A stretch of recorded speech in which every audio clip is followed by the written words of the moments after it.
artık kıymalısın degenim yüzünden gülkün tögülün cüstürkün sırgaylandı Oğru caş gezde görünür oğrunu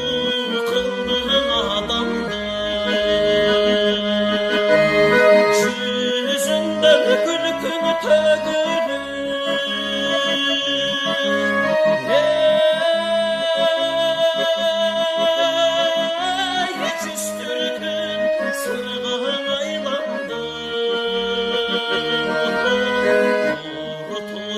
Gezde görünür oğrunu kıldığın adamdı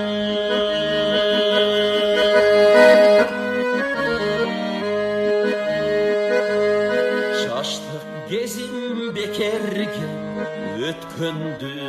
gün Camalındı bir görüp sezdim bugün Jakkanı çoğmenin gezleşmeyi çürsün kan değil Kahirattul gezde kaydaven geçikken ardağım beni Kayışılaş jakkanı çoğmenin